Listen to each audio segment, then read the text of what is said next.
Bit of a gear change here on Britain's Newsroom because we've got some breaking news that another small boat migrant has unfortunately died in the English Channel overnight. That's as hundreds more make the crossing today. Of course, the balmy weather making it a good opportunity for that journey. Well, GB News believes that the victim was a Sudanese woman drowned after the massively overcrowded boat that she was in began sinking in French waters just before 1 o'clock this morning.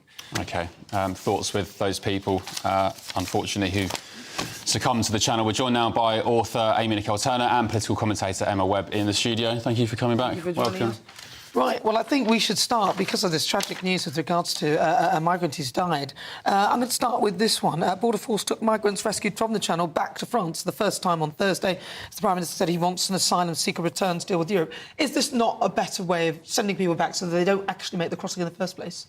Yeah, I think it points to the fact that we need to cooperate more with the French, more so than just giving them £54 million and hoping that they put more border force, more surveillance, that type of thing. But the French have been offering time and time again that we can process claims in France, and that would stop people making this journey. At present, we are saying no to that. Well, hold on, didn't Rishi Sunak give about 500 million to the French, and part of that deal was to have a processing centre that would be in France? I mean, that subsequent government's been talking about that. Our government has time and time again said that we will not process claims in France, and we will continue to take on, I think it's about 3 nationalities.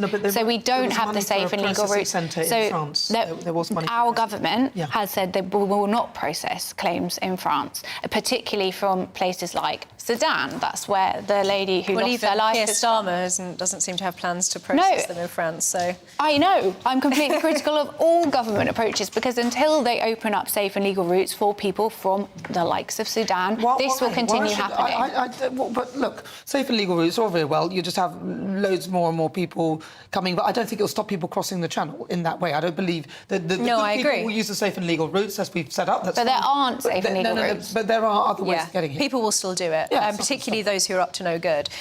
So I think actually there's a bit of spin on this story, because it looks like, we've got a Labour government, this is a good, optimistic, cause for optimism. They've sent the boat back to France. Yes, I think it would be a very good thing for every boat that crosses to just be sent back to France, or if we have documentation for them, but of course they throw that away to send them back to their country of origin. However, the reason why they could do this was because the boat was in French waters. What we need to be able to do is to send them back when they are in British waters. So this isn't. That makes no sense. This doesn't mean. Why does it make no sense? Because what are you going to then? They're detaining hundreds of people in inhuman conditions indefinitely. The Australians. No, they didn't. Yes, there are plenty of people in detention off of Australia. If you push it back to Amy, France, that's not true. Hang on a minute. That's not true. Australia put them in very sturdy lifeboat-style vessels, sent them to offshore processing centres, Papua New Guinea, etc. What do you mean, where they still are. People are still in those detention centres. Anyway, if you push it back to France, then you push it back to Italy, then you push it back to Libya. When does it stop? Why not? At the moment, because we take 1% of the world's refugees. We are 20th in Europe at taking asylum seekers. Why don't we play our part and accept a few more people that we can and we're able to do? But still, that doesn't stop the people crossing the Channel. That's all very well. That's all very nice. We can take more people legally. Actually, it would stop people crossing the Channel. I think you're very wrong. The kind of people who are crossing the Channel, a lot of them are, maybe they've done something bad, they do not want, they may Or maybe they're from Sudan, like the women that just lost their life. They're using criminal means to get here. They're criminal gangs.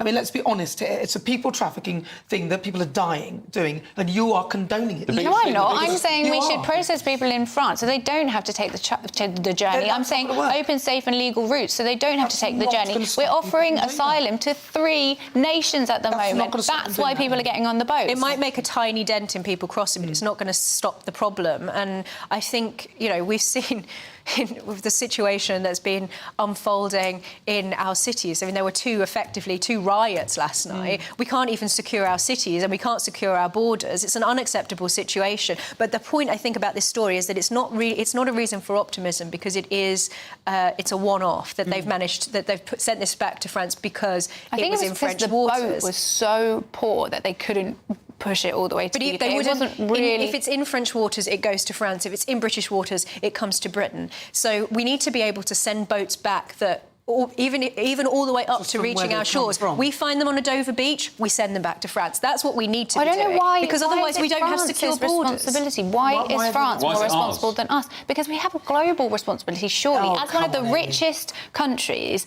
in We're the full, world, Amy. we're one full. of the. There's We no have a housing. responsibility. The We have a NHS is responsibility not to our exist. Hang on, There's poverty across the United Kingdom. That's We are got full. nothing There's to do- homeless English, British veterans on the street. Amy said that's got nothing to do What's with that it. got What's to that got to do do? with anything? We, at the Supply and moment, we demand, don't Amy. really take the number of migrants that one is presented by the mainstream media. I think last year we Japan took doesn't take any. Japan takes no migrants. So let's And they take are one the of the top example economies as well. I don't So if we think... take the example of the woman from Sudan who lost her life, do you think she did not deserve to claim asylum here in the UK? We don't know. I don't know. We have I don't know. We don't know. You don't know? No, we don't know. But the bottom line is this: by this soft touch, you're actually indirectly you are perpetuating it. That's what's happening with this sort of mindset. The mindset that if you arrive somewhere that you shouldn't be, you'll be sent back. But why shouldn't It's also you be? not about economics, it's about Why security. I don't want them to get on the shouldn't boat. Yeah, but they shouldn't get on the boat. We don't want them on the boat. It's you dangerous. have, according to international law, you have the right to claim asylum in a safe country. But you don't have the right to cross the So channel. it's in that not way. But you also You have don't a- have the right to cross the channel. Yes, you That's do. illegal. No, that is But you illegal. also have No, it is illegal. you also have It a is moral obligation to protect your citizens. It's not about economics, it's about security. So even despite the very legitimate arguments about supply and demand and whether or not we can accommodate these people, which clearly we can't with NHS public services, all of this other stuff, the fact that we're paying so much of taxpayer money in order to house these people when we have our own people who are homeless on the streets, we have a moral obligation, and the government has a moral obligation to the citizens of this country. We should be able to secure our borders. We are a joke as a country if we cannot secure our borders. If you took the migrants that came last year and are waiting to have their claims processed, which is a massive problem, they shouldn't be waiting for that long. The population would go up by about 0.04%. But that is not crisis. That is not a national security threat. It's a joke to suggest as much. You say that sort of crisis. Depends if you're on a housing waiting list. It depends if you are trying to get a GP appointment. It depends where you are and what you do. Hold on. No, let me finish. Now, the Labour government has said that they're going to do 1.5 million new homes and it will be given to people on basis of need. Well, I would put to you that somebody who's a migrant who's come to this country will probably go ahead of the queue. You're talking about we're talking about illegal migration. That makes up 5%. But it doesn't matter what percentage is because you don't know who's coming in. You don't know who they are. But It takes a small percentage of people to do a bad thing. But you're talking about housing lists. You're talking about the There's NHS. You're talking it'll about impact it all. But that's what I was saying. It doesn't. But that's The what I was numbers saying. are tiny. Yes, those arguments are legitimate, but it's not about that. It's about security, and it takes one person. Great conversation, fascinating.